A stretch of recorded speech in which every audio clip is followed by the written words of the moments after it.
You don't have to spend a ton of money to improve your life. Here are 70 things under $50 that will have a meaningful, positive impact on everyday life. By the way, links to everything you see here can be found in the description below and a pinned comment. Okay, let's get into it. Really good socks. Better socks are more comfortable, they're more durable, and they just make your feet happy. Go for 100% cotton or wool. Wool socks can last a really long time if you buy from the right brands. Some brands like Darn Tough even have lifetime warranties on socks. I like a mid-weight or medium cushion sock. These just work with all different kinds of shoes. Yeah, I have some thick socks that work with boots and are really warm for wintertime, but I prefer buying socks that I can wear all year round. Bonus points if you limit your entire sock collection to just a handful of neutral colors. You know, gray, off-white, navy. This makes your sock drawer interchangeable, so you never have to go hunting for a matched pair. Makes laundry easier, and it's one less decision to make every morning. I'll link to some of my favorite cotton and wool socks down below in the description. A braided belt. This is the most versatile type of belt. It's micro-adjustable,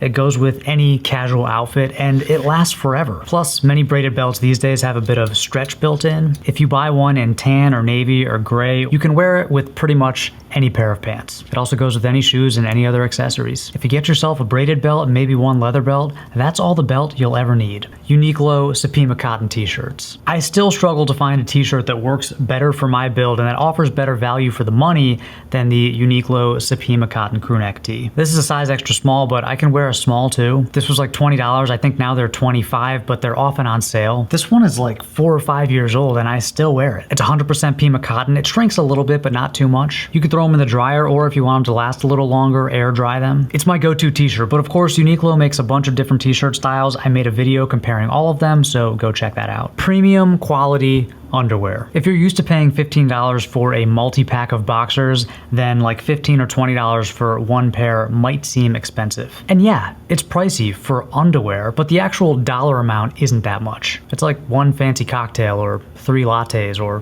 one visit to an airport Panera. Plus the cost per wear is still very low, and you're gonna be happier every day when you put them on, and your partner will be happier every night, if you catch my meaning. I do think that there are diminishing returns. Like, I don't think that a $30 pair of underwear is that much better than a $20 pair, but there are many great brands in the $20 to $30 range, and I will link to a few of my favorites in the description. Shirt anchors. You know when you're wearing a button-up shirt, if you only leave the top button unbuttoned, it looks kind of dorky? But then if you unbutton 2 buttons, the placket can get kind of sloppy. Shirts should really come with like a hidden button between the second and third one, but they don't. So the next best thing is these little shirt anchors. They're like small squishy pucks that have enough stick to hold fabric together, but they're not so sticky that they get stuck to your shirt. Well, they do get stuck to your shirt, but not permanently. They're easy to remove and you can use them several times before they lose their stickiness. I often wear these with my casual button-up shirts, kind of like this one, so I can get that perfect amount of open collar. You know, that kind of effortless casual look, which is funny because it takes a bit more effort to achieve it. Or if you have like a polo shirt where the collar has kind of warped and is coming off the shirt, you can use these to stick it back down. I think it's worth having a pack of these on hand. They're pretty cheap and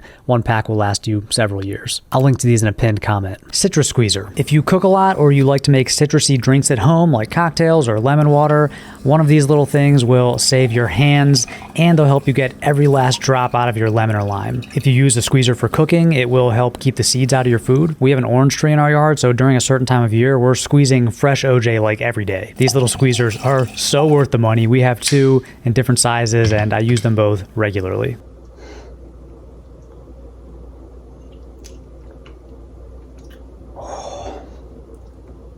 Silicone Baking Mat. These are reusable, they're easy to clean, you can use them instead of parchment paper, so it's eco-friendly, and they're perfect for baking or roasting veggies. They help your food cook more evenly, they prevent sticking, so it also makes it easier to clean and preserve your baking sheets. Cast iron skillet. Entry-level versions go for $25-30 and they'll last you a lifetime. They're perfect for eggs, steaks, potatoes, veggies, pretty much everything in between.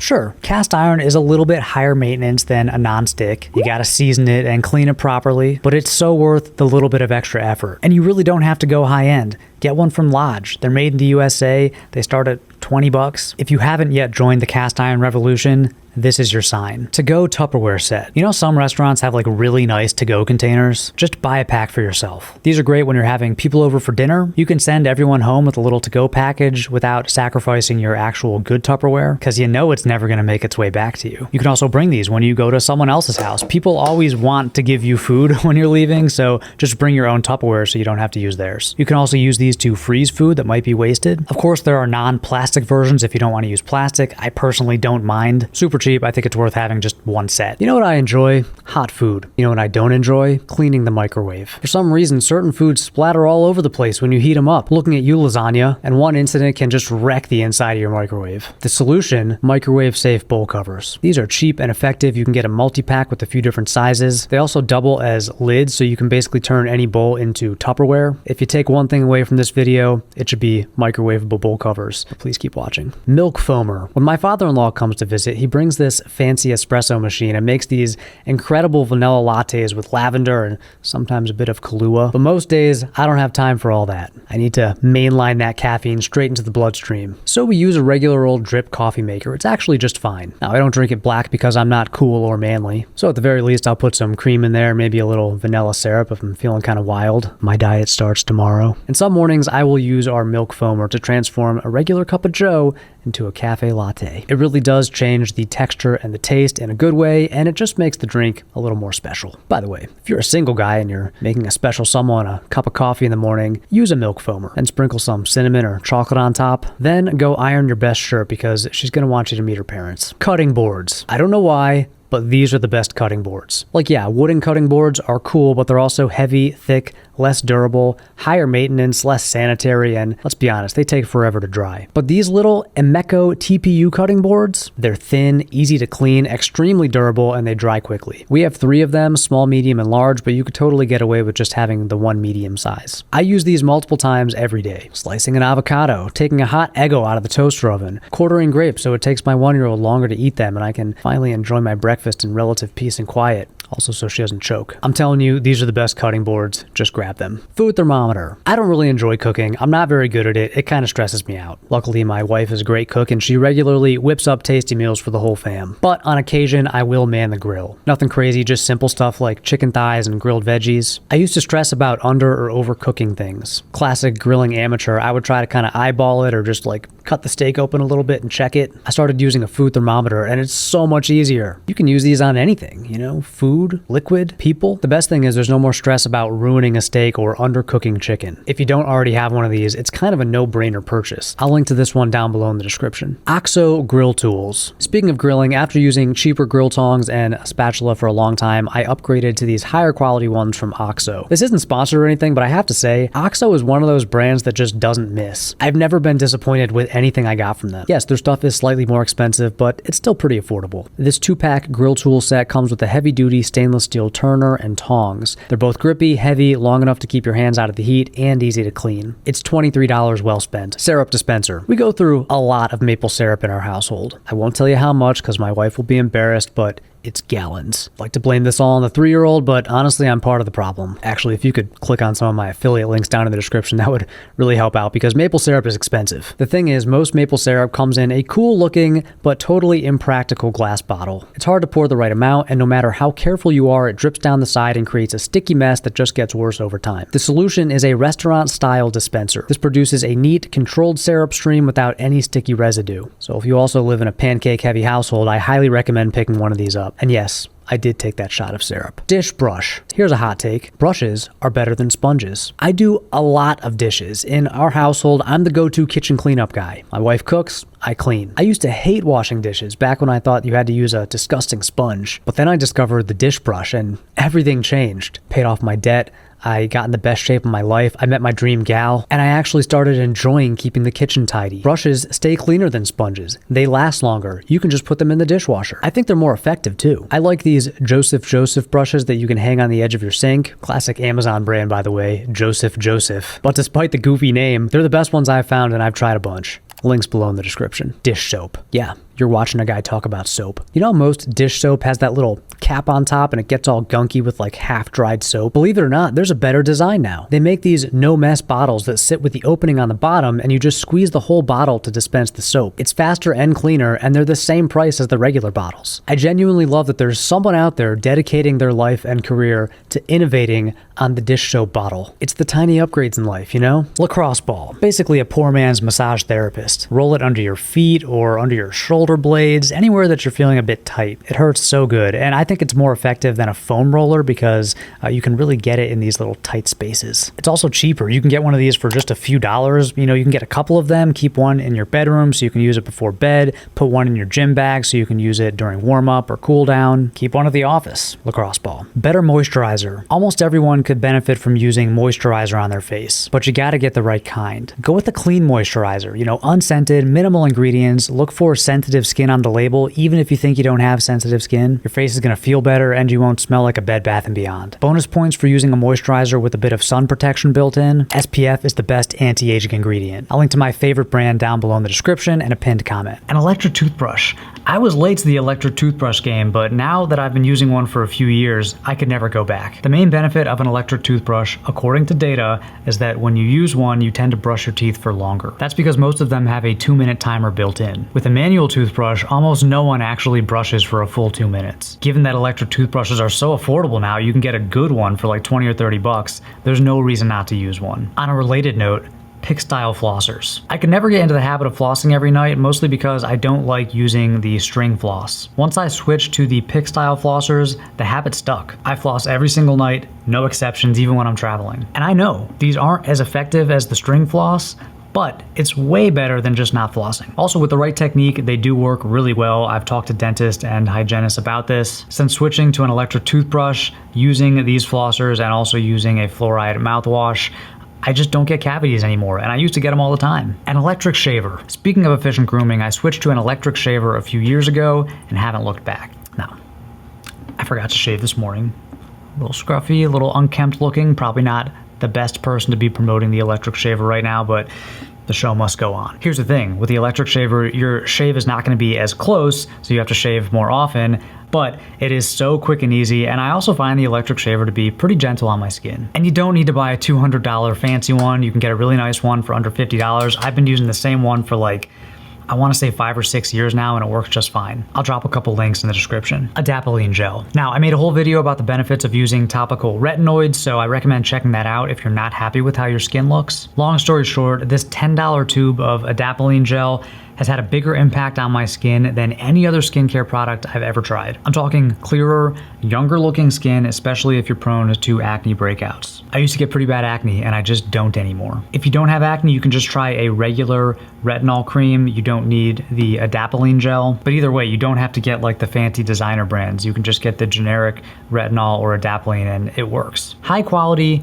SPF moisturizer or sunscreen. Living in Southern Arizona, I wear sunscreen, at least on my face, pretty much every day. Normal sunscreen is like thick and greasy. The stronger zinc stuff is usually overkill unless I'm like going to the pool. So most days I'm using a moisturizer with a little bit of SPF built in. I'll link to some of my favorite brands in the description. You know, a high quality SPF moisturizer might run you $15, but it's doing double duty. It's moisturizing your skin and giving you enough sun protection to be out there for a little while. Like I said, if you're gonna be out there all day, use something stronger, but this is money well spent. A glass nail file. Those little metal nail files kind of suck, and the cardboard ones just don't last very long. Spend like $7 to upgrade to a glass nail file. They feel way better, they're just smoother and more effective, and they last forever. They don't get dull, they don't get rusty or bent out of shape. Premium deodorant. I never thought I'd spend $22 on a stick of deodorant, but here we are. This Jack Black Pit Boss deodorant is the best I've found. I actually also included this in my expensive purchases that are worth the money video. This stuff is strong, but it's not irritating, it smells great, and it lasts all day. Don't get me wrong, I'm not above wearing Old Spice swagger, but this stuff is excellent if you're looking for the upgrade. Orthotic Insoles. This is actually another product that I included in the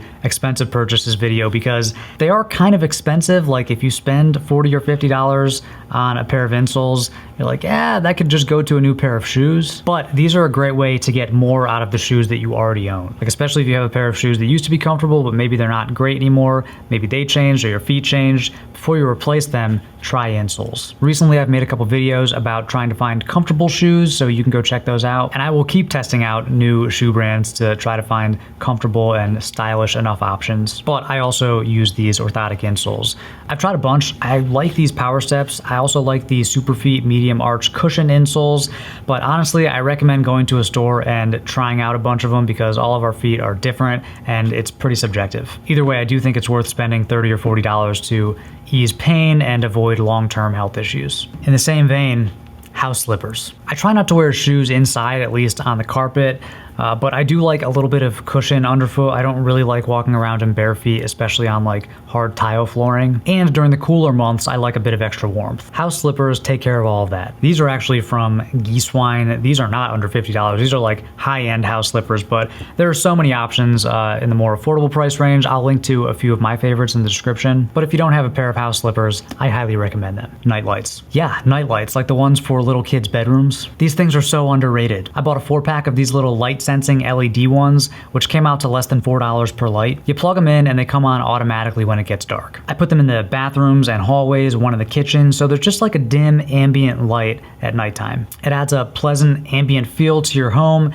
and it also makes those nighttime trips to the bathroom or to your kids' rooms much safer. Soft measuring tape. These are super handy when you're shopping for clothes online. You can measure the garments that you already own and then compare them to the clothes that you find online. Great for thrifting, like if you're looking on eBay or Poshmark. You can also measure your own body. Let's say you're shopping for a wristwatch and you want to know how big your wrist is. Maybe you haven't gone to watchsizeguide.com yet and figured this out. It's free. It'll teach you how to measure your wrist and then calculate the perfect watch size for your wrist. Go check it out. These soft measuring tapes are better for measuring anything that's not perfectly flat and straight, like a body part or a shirt sleeve. They're very affordable, so I think it makes sense to just keep one around. Nite Eyes Gear Ties Bar.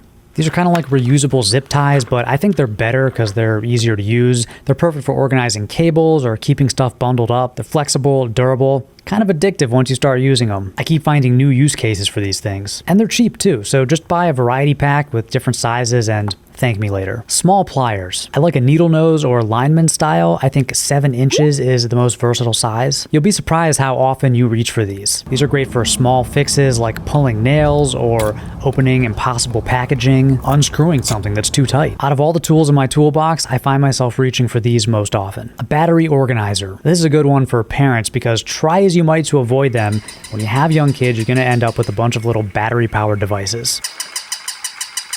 I hate this thing so much. One of these organizers keeps them neat and lets you know what types of batteries could use a restock. It also has a tester built in, so you never have to wonder if those random batteries rolling around in your junk drawer still have any juice left. I love an organized home. I love a tidy junk drawer, so this is perfect for me. This here is the most popular one. There are a bunch of knockoffs, but I think it's worth paying a few extra dollars for the best version. Link in a pinned comment below. Glasses repair kit. If you wear glasses or sunglasses, just to get one of these $9 kits. Comes with tiny screws, nose pads, these little screwdrivers that you always wish you had when your glasses break. Even if you use it once every 2 years, it'll potentially save you hundreds of dollars if it means you don't have to buy new frames. I love repairing instead of replacing. I try to keep the things that I own for as long as possible, and I've used this kit multiple times. Magnetic safety locks. So these are for cabinets, and again, this one is mostly for parents or anybody who might have young kids visiting their house. There are many different devices you can use to secure or lock a cabinet. If you're going to have kids, you're going to need these, or if you have friends or family that want to bring their kids over, they're going to feel a lot better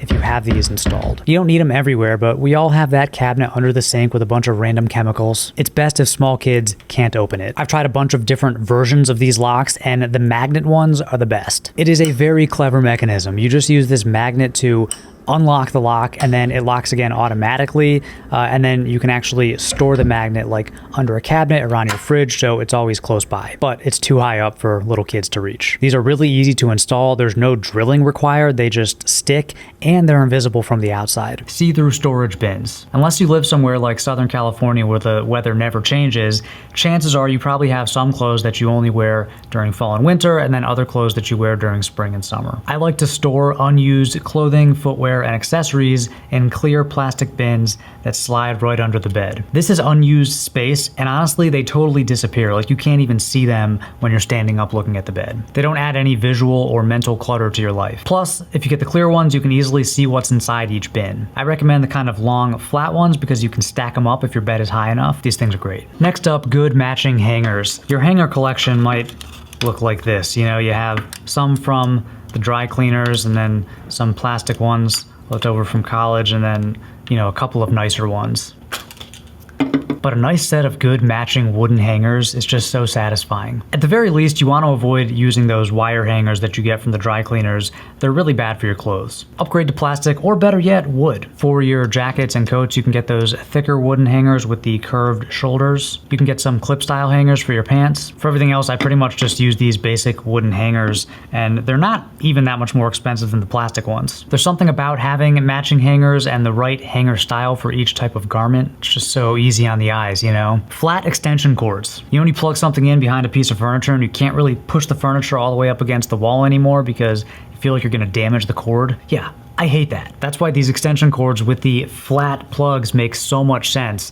I don't even know why regular ones exist anymore. Bonus points if you get the kind that swivels too. Soft closed toilet seats. Why do regular toilet seats even exist? Soft closed is obviously the way to go. Why? No more eardrum rattling seat slamming. Looking at you toddlers. For us adults, no more accidental slams. That is, until you get used to having soft closed, then you go to somebody's house who doesn't have them, and you accidentally slam the lid and everybody wonders why you're so angry all the time. I'm angry because it's almost 2025 and regular toilet seats still exist. Toto, go soft or go home. Folding step stool. I'm shocked at how much use we get out of this small folding step stool. Granted, we're a short household, but still, most people have trouble reaching like the highest cabinet or changing a light bulb. And now that we have a toddler, she uses it all the time too. She's always moving it around from the bathroom to the playroom and the closet, usually trying to reach something that's definitely not a toy. These little things fold up for easy storage. They're like $15 and they just disappear into any cabinet or closet. We also have a larger 3-step stool, but honestly, the small one gets more use. Laundry drying rack. Speaking of useful, the best way to make your clothes last longer is to stop putting them in the dryer. Of course, some stuff should never be machine dried, like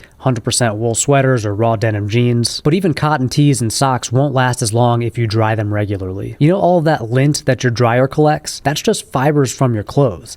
The dryer is literally destroying your clothing. The solution is to air dry your clothes on a drying rack. I like these collapsible drying racks because they can be folded up and stored, perfect for smaller homes. Broom wall mount. This is probably unnecessary for anybody that lives in a more modern house or apartment that actually has a broom closet, but my house was built in the 50s and it doesn't have a whole lot of storage space. It's also just not a huge house. So to keep things organized, we try to get things off of the floor when we can. This little broom Swiffer rack fits nicely behind the laundry room door, and it gets these awkwardly long tools out of the way. It's just a cheap little upgrade that's perfect for anybody in tight living quarters. Electric fly swatter. I don't know how it is where you live, but around us, we get a lot of mosquitoes. It's not like Florida level bugs, but it's enough that it can be kind of uncomfortable to be outside for a long time, knowing that you're getting eaten alive. Now, I don't make it a habit to kill every bug I see. Crickets, for example, are humanely removed from the house, but some critters like wasps and of course mosquitoes have to go. And this is where the electric fly swatter comes in. It'll take a mosquito out mid-flight with a satisfying zap. Don't get me wrong, it's not a permanent solution. There's an endless army of mosquitoes waiting to take their fallen comrade's place on the battlefront. I'm not winning this war, but you're crazy if you think I'm going down without a fight. A wireless mic. This one's kind of specific for content creators, which is a lot of people these days, but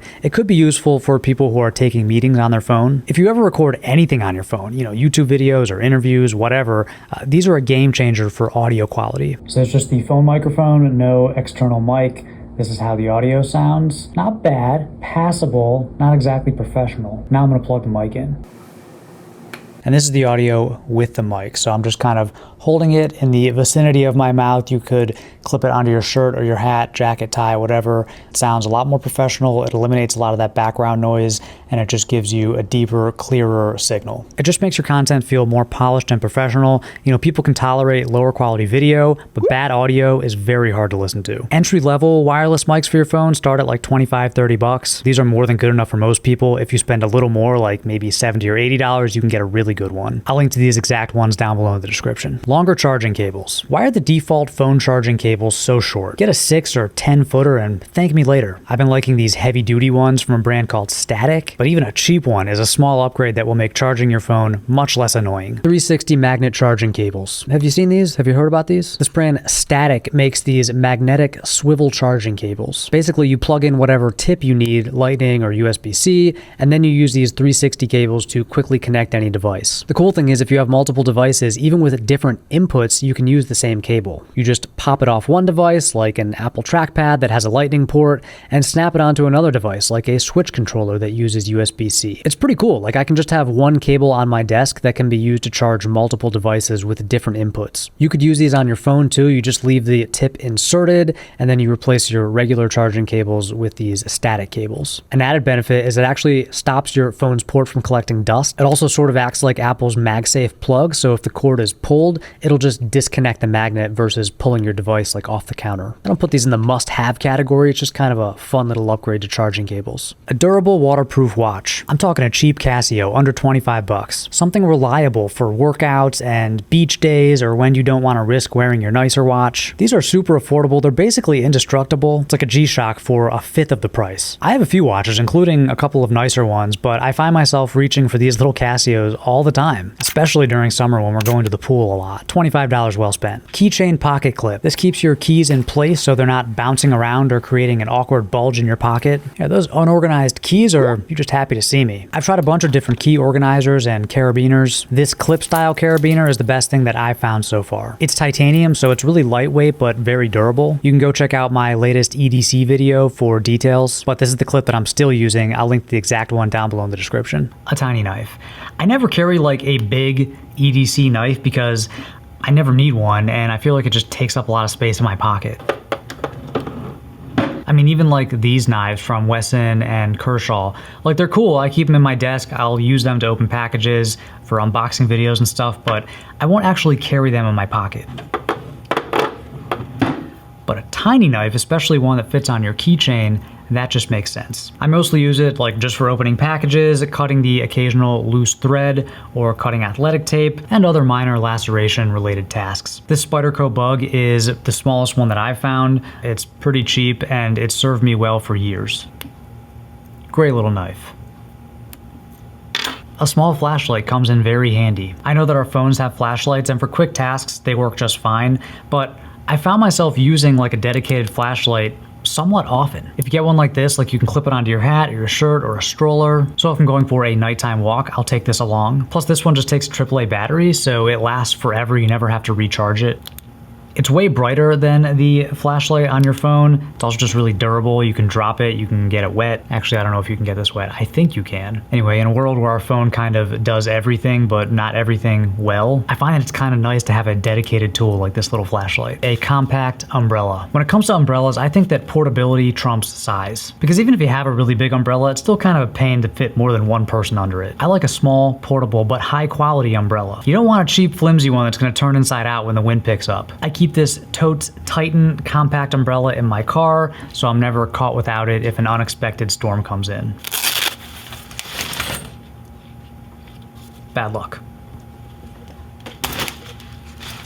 Phone grip. Even with a smaller phone like the iPhone 13 mini, it can be hard to hold the phone and type with one hand. This little phone grip, the Snap 4 Luxe, makes it easier to hold and reduces hand strain. It also doubles as a stand that can be used in landscape or portrait mode. It's magnetized so you can stick your phone to any metal surface. It's a nice little upgrade to any phone, in my humble opinion. Mag Connect for your keys. If you live in a multi-car household, it can be cumbersome to carry around multiple fobs all the time. It's just a lot of bulk on your keychain and in your pocket. The solution is to make your key setup modular so you can switch out your fobs depending on which car you're taking. You could also just have 2 sets of keys, one for each fob, but I like the modular setup for myself. You could even use these little magnet connectors for other things like gym tags or keys that you use less often. I'll link to these ones below in the description. Reusable tote. Throw one in your car, leave one in your favorite suitcase. I find that when I'm traveling, I always wish I brought a reusable tote bag like this. It saves plastic, it holds way more than those flimsy grocery bags. Bonus points if it folds up into a tiny little pouch. This one is from Orbitkey. It's really nice. I mean, you can find cheaper ones on Amazon, but I'll link to this one below. This Contigo water bottle. Hydro Flask is so overrated. Stanley, Don't even get me started. I mean, the standard Hydro Flask model, you can't even use it with one hand. You have to like unscrew the top. It's just a plastic and metal cylinder. Like, why does it cost $50? Get yourself a Contigo. These are the most functional water bottles I've found. Actually, my wife found them and she converted me. You can use them with one hand. You can close the top so they won't spill. Once you open the top, you have to push the button to open the seal. So it still won't spill until you push the button. If you're traveling, you can lock it so you can't push the button, so it definitely won't spill. They have a little carrying handle. You could use a carabiner. They're slim enough to put in your backpack, and they cost like half as much as a Hydro Flask. Contigo. TSA Pre-Check. Okay, technically it costs $78, so it's over $50, but that's for 5 years. So that comes out to like $16 a year. And in my opinion, even if you only fly occasionally, that's worth it. I mean, if you fly 3 times a year, that comes out to $5 a flight. I would pay $5 to avoid waiting in line for a half hour, wouldn't you? You're worth it. I also like Clear, which lets you skip the pre-check line, but I think if you could only choose one, pre-check is the way to go. A luggage scale. This is like $9, and it'll mean that you never have to pay for an overweight bag or do that awkward repacking at the check-in counter ever again. I actually never really used one of these until we started flying with kids, which means we just had to pack a bunch of extra stuff. All of a sudden, it was very easy to hit that weight limit for checked luggage. If you have one of these, you can weigh your luggage at home so there won't be any surprises at the airport. 2 books. Number 1 is The Simple Path to Wealth, and number 2 is The Psychology of Money. This video is about affordable products. It's about saving money or being frugal, but also improving your life. These are the only 2 books that you ever have to read about personal finance. If you read both of these books, you will know more about money than 99% of the population. You'll know how much you have, how much you need, how to get rid of debt, how much you can comfortably spend each month, and how much you have to save to be okay for retirement. And you'll also just feel less anxious about money. It's easy to bury your head in the sand when it comes to personal finance and wealth management, but I promise if you spend 10 or 20 bucks on both of these books, they'll be some of the best investments you've ever made. Cheap sunglasses for the car. Keep an extra pair of cheap sunglasses in your glove compartment so you're never squinting your way home during a sunny drive. It doesn't matter if they're not high quality or if they're not your favorite style. These are your car shades. You won't cry if they get scratched, and they're always right where you need them. Car window shades. So it is very hot where I live in the southwest United States. I'm talking 100+ degrees all summer. This desert heat turns our CRV into an easy bake oven, and that makes it even harder to stuff a toddler into a car seat. I don't blame the toddler. You can get a 2nd-degree burn from those buckles. Many vehicles come with tinted windows, but it's just not enough. So I've tried 2 styles of window shades. First, these small panels that sort of stick to the inside of the glass, and then these mesh covers that slip over the top of the door. The panels are okay, but honestly, the covers work better even though they look pretty ugly. We keep them on our cars almost all year round. This is a function over form decision, much like buying a Honda CR-V, and I'm okay with it. Car seat ice packs. We even took our car cooling efforts to the next level by acquiring these kids' car seat ice packs. My wife found these, and honestly, I thought it was a gimmick. As a parent, you get desperate and you end up buying a lot of stuff that isn't as useful as advertised. But these ice packs are surprisingly awesome. For example, if I'm taking my toddler to the library and I know that the car will be parked outside in the baking hot sun for a couple hours, after I get her out of the car, I'll put one of these ice packs in her seat. When we get back to the car, the seat is actually cold. We don't have to wait for the car to cool down, and if she knows that the seat isn't hot, she'll get right in. Not gonna lie, I kinda wanna find a bigger one for the driver's seat. Blackout curtains. Total game changer for sleep. Even if you don't think you're sensitive to light, give these a try. They're great for shift workers or kids' rooms who are taking naps in the middle of the day, really anybody who wants to take a nap. They're especially useful during summer when the sun's coming up at like 5 a.m. and when your kids have to go to bed when it's not quite dark outside. You don't have to go high end. These are very much a function over form purchase, so feel free to go cheap at least to try them out and see if you like them. Houseplants. Did you know there's actual scientific evidence that the presence of plants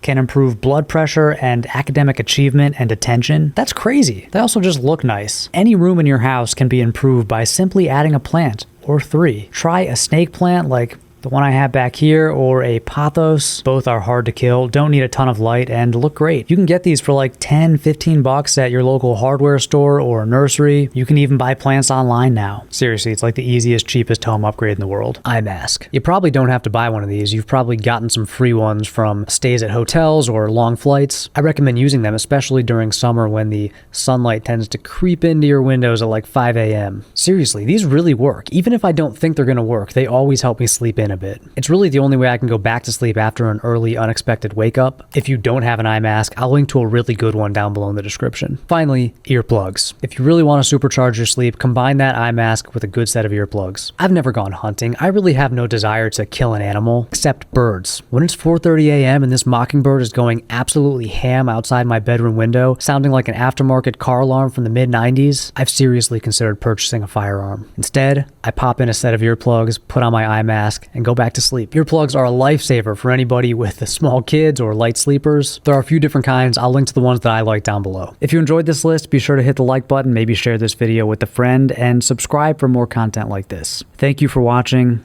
and until next time.